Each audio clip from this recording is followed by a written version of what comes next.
¿Qué tal? Buen día, ¿cómo estás? ¿Cómo te encuentras hoy? Espero que estés muy bien. Te saluda el profesor Fernando Johnston y te doy la bienvenida a este video en el cual, si estás interesado en obtener tu certificado de prepa a través del examen Colbach o lo que es lo mismo el Colegio de Bachilleres, en este video estaremos explicando el área de formación básica que lleva como nombre Introducción al Trabajo. Para ello estaremos revisando los reactivos que nos presenta la guía, estaremos respondiendo sus debidas respuestas, pero sobre todo justificando cada una de ellas. ¿Sale? Por ello vamos a comenzar con esta pregunta número 1, en la cual nos menciona que es el lugar donde se encuentran los recursos humanos que necesitan una empresa para cubrir sus vacantes. Y vamos a dejar como respuesta correcta para esta pregunta número 1 la opción B, fuentes de reclutamiento. ¿Sale? Pero porque siempre vamos a justificar estas respuestas. Para esto es importante reconocer y saber a qué se refiere el reclutamiento dentro del área de recursos humanos. Y nos dice una primera definición, que el reclutamiento es un proceso fundamental para que toda empresa logre niveles óptimos de eficiencia en sus actividades diarias. Para que una empresa cumpla con su misión, es de suma importancia que el Departamento de Reclutamiento y Selección contribuya y cuente con el personal calificado, actualizado y capacitado. Nos dice también que el reclutamiento es un proceso técnico que tiene por objetivo abastecer el área del mayor número de candidatos, a fin de contratar con las mejores opciones para escoger entre varios al idóneo para el puesto. Dicho esto, más que decir los objetivos del reclutamiento, vamos a pasar por definir qué son las fuentes, sale del reclutamiento, así como la diferencia entre fuentes internas y fuentes externas. Entonces, esto o esta definición es la que nos va a ayudar a justificar el por qué elegimos como respuesta correcta para la pregunta 1 la opción B, ¿sale? Nos dice que las fuentes de reclutamiento son los lugares donde se encuentran las personas que tienen la posibilidad de ser candidatos para ocupar una vacante. Y nos dice los posibles candidatos potenciales, que pueden ser personas que nunca han sido contratadas en ninguna otra empresa. Pueden ser también los trabajadores desempleados por múltiples razones, así como trabajadores subempleados o con un empleo actual. Y por último nos dice que también pueden ser los trabajadores de la propia compañía. También es importante reconocer a lo que se conoce como las fuentes de reclutamiento interno. Dice que este reclutamiento interno ocurre cuando la empresa desea llenar la vacante mediante la reubicación de sus empleados, que pueden ser ascendidos o transferidos como promoción, o cuando los mismos trabajadores conocen al posible candidato y lo hacen llegar a la organización por medio de una recomendación. Entonces, aquí nos damos cuenta que el reclutamiento interno muchas veces tiene que ver con las mismas personas que trabajan dentro de la empresa. Por eso nos dice que pueden ser becarios o practicantes, así como ex empleados o los que son parte de un sindicato de la misma empresa.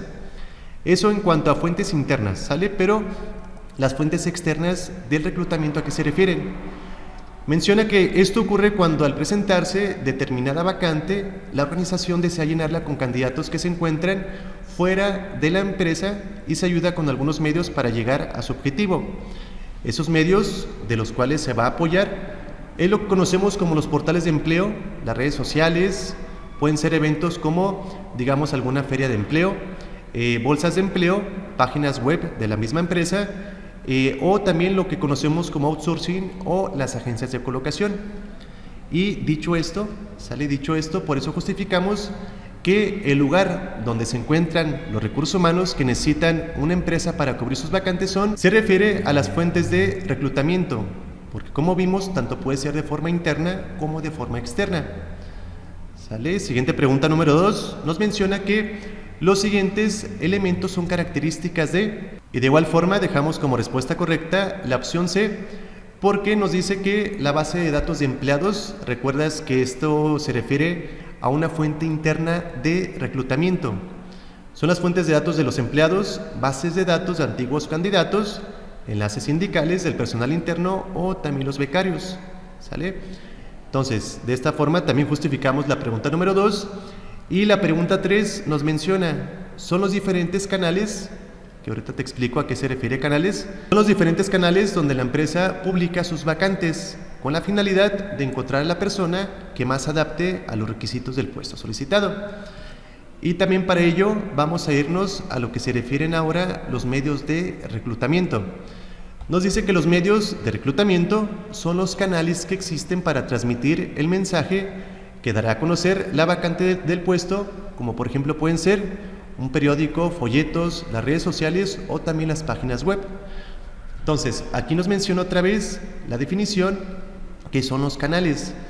Hay que tomar en cuenta qué canal o canales es el medio por el cual transmitimos la información. Entonces, un periódico es el cual, por donde una empresa emite un comunicado, o en este caso emite un aviso, ¿sale? En donde pues hay una vacante disponible, la cual desea ocupar. Lo mismo lo hacen los folletos y las redes sociales, que también recordemos que son canales, ¿sale? Por los cuales se envía la información. Y de esa forma justificamos entonces que la respuesta correcta para la pregunta 3 se va a referir a medios de reclutamiento. ¿Por qué? Porque como vimos, los medios de reclutamiento son los diferentes canales donde la empresa publica sus vacantes con el fin de encontrar a la persona que más adapte a los requisitos del puesto solicitado. La siguiente pregunta número 4 nos menciona: cuando una empresa publica sus vacantes en internet, en periódicos o bolsas de trabajo, decimos que utiliza medios de reclutamiento y dejamos como respuesta correcta la opción A, externos, ¿sale? Porque son medios externos el internet, los periódicos o las bolsas de trabajo. La siguiente pregunta número 5 nos menciona: ¿cuál es la herramienta que recopila los estudios, méritos, cargos, experiencia laboral que ha desarrollado una persona a lo largo de su trayecto de vida? Y vamos a dejar como respuesta correcta la opción C, el currículum vitae. ¿Por qué? Porque sabemos que el currículum vitae pertenece a los textos funcionales personales. ¿Por qué se les llama textos funcionales? Porque tiene la función de que al momento de que yo acuda, ¿sale? Por el interés de una vacante en una empresa, ese currículum tiene una función. ¿Y cuál va a ser? Pues que me van a conocer a través de lo que yo redacto en ese currículum, para que la empresa, o en este caso Recursos Humanos, conozca mi perfil, tanto laboral, académico, entre otros elementos, ¿sale? Pero ¿por qué justificamos o por qué decimos que la respuesta correcta es C, currículum vitae? Porque en primera instancia nos dice la definición que el currículum vitae, o lo que es lo mismo, la historia o hoja de vida, presenta de forma breve, correctamente organizada y en un orden a través del tiempo, información sobre la persona y su trayecto tanto académico como laboral, la que es indispensable para solicitar cualquier trabajo. El currículum vitae se suele acompañar de fotocopias de los documentos comprobatorios pertinentes. Un poquito referente a su estructura interna, nos dice que su estructura y contenido se apegan a los formatos y requerimientos de la empresa, instancia o institución que lo solicita.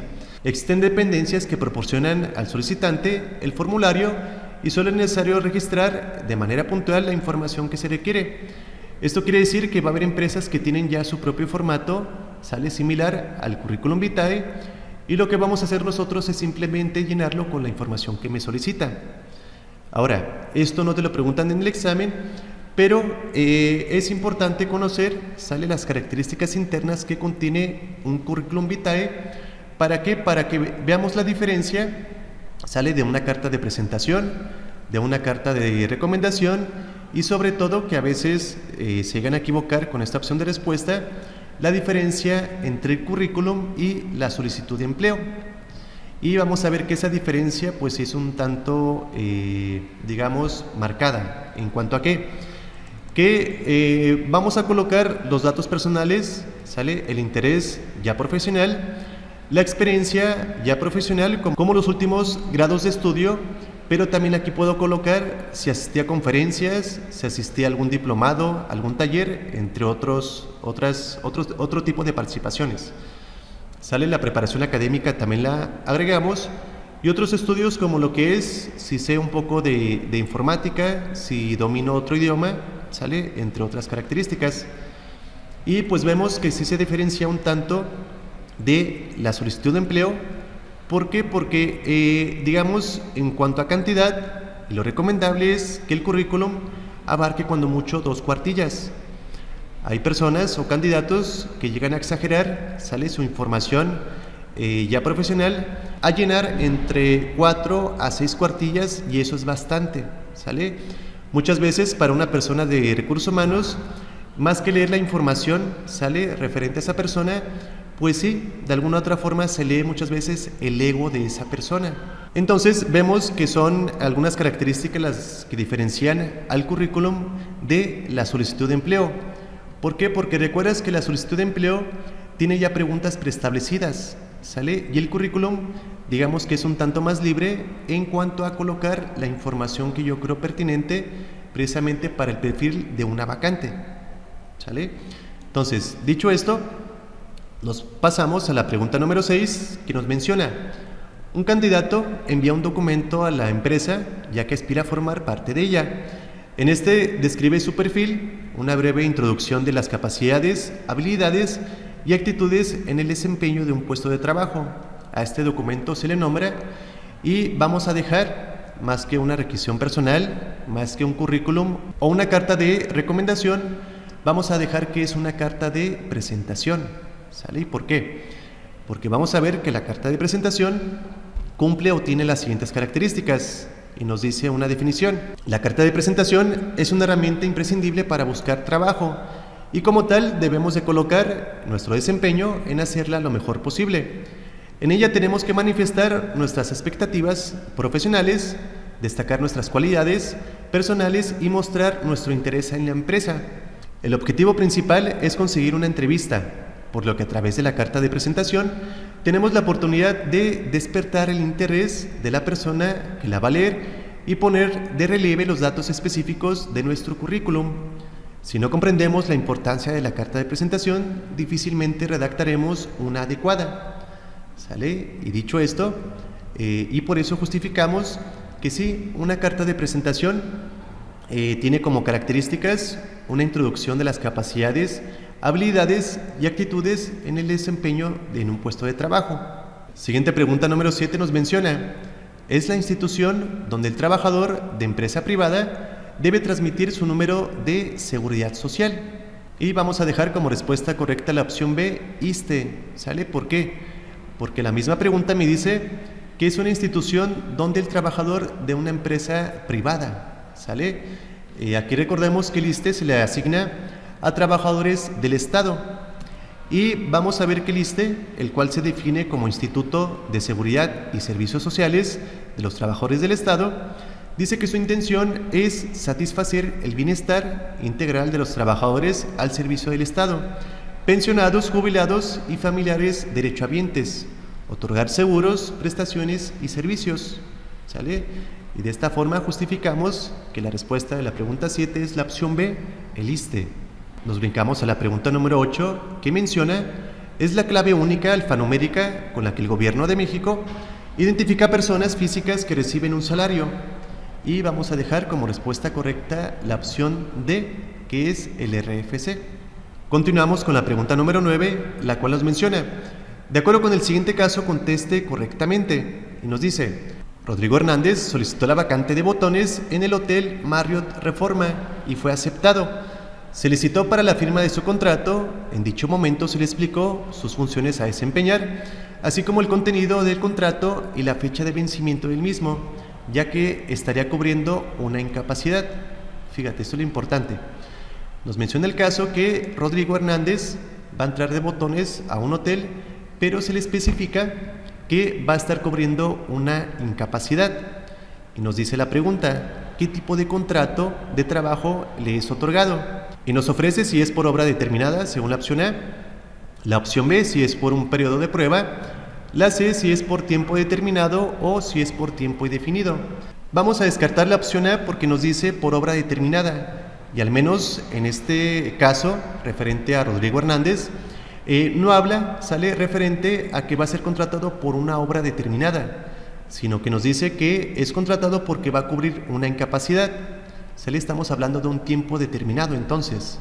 Por eso dejamos la opción C como respuesta correcta. Más aún así es importante justificar por qué dejamos como respuesta correcta la opción C. Y nos dice el artículo 37 de la Ley Federal del Trabajo que el tiempo determinado lo exige la naturaleza del trabajo que se va a prestar. Por ejemplo, cuando se tenga por objetivo sustituir a un trabajador por un determinado periodo. ¿Sale? Fíjense, aquí nos dice, cuando se tenga por objeto sustituir a un trabajador, sale por un tiempo determinado. Continúa la definición, nos dice, como los casos de maternidad o bien la enfermedad derivada de un riesgo de trabajo, enfermedad de trabajo, enfermedad general de un trabajador y demás ausencias por diversas causas. Entonces, volviendo al caso, nos dice que Rodrigo precisamente va a cubrir una incapacidad, ¿sale? Por eso decimos que su contrato es por tiempo determinado. Se termina la incapacidad, ¿sale? Se termina el contrato de Rodrigo y la persona que estuvo incapacitada vuelve a ocupar su lugar que Rodrigo le estuvo, en este caso, cubriendo, ¿sale? Siguiente pregunta número 10, nos dice que cuando una persona es contratada en una empresa privada, se dan a conocer los términos que vincularán al trabajador y al patrón a través de la firma de un convenio llamado, y nos ofrece opción A, contrato colectivo, B, contrato definido, C, contrato de servicio o D, contrato individual. Y dejamos como respuesta correcta la opción D, pues se refiere a un contrato individual. Y vamos a justificar por qué. Porque nos dice el contrato individual de trabajo, cualquiera que sea su forma de denominación, el contrato individual de trabajo es aquel por virtud del cual una persona se obliga a prestar a otra un trabajo personal subordinado mediante el pago de un salario. La prestación de un trabajo, a que se refiere el párrafo primero, y el contrato celebrado producen los mismos efectos.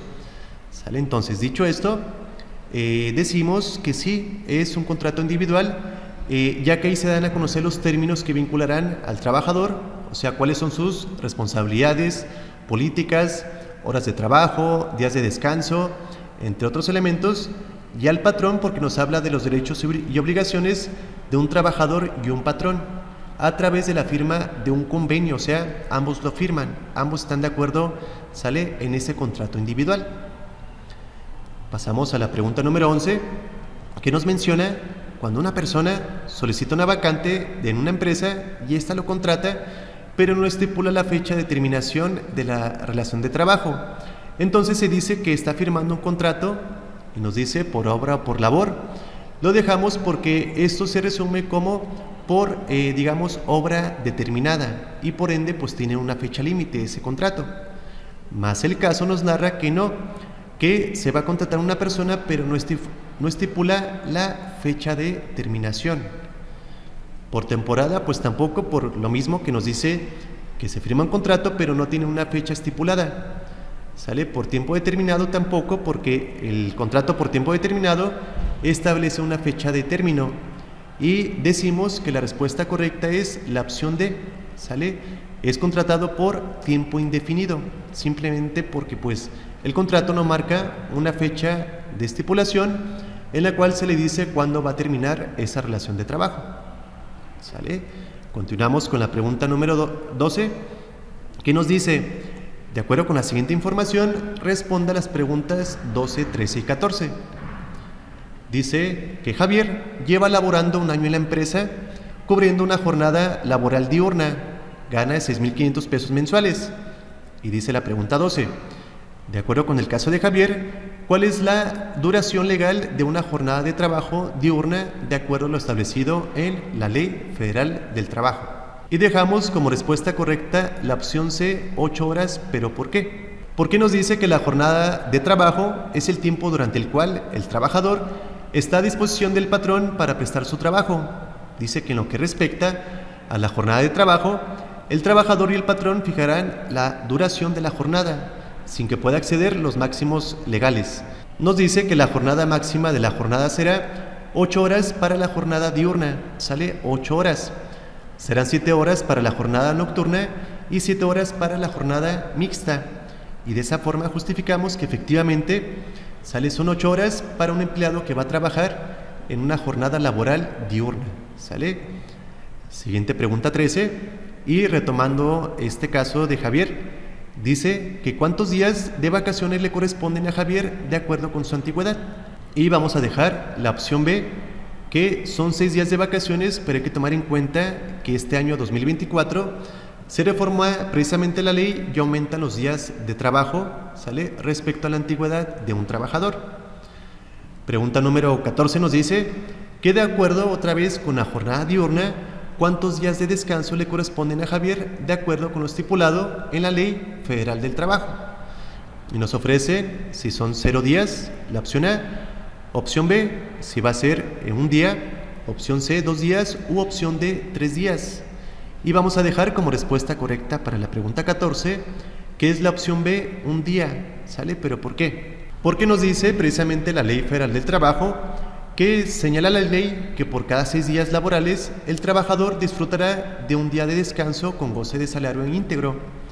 Y efectivamente nos dice, sí, la pregunta, que de acuerdo a la jornada diurna, ¿cuántos días de descanso le corresponden a Javier de acuerdo con lo que se estipula en la ley? Y sí, efectivamente es un día de descanso el que se amerita a Javier.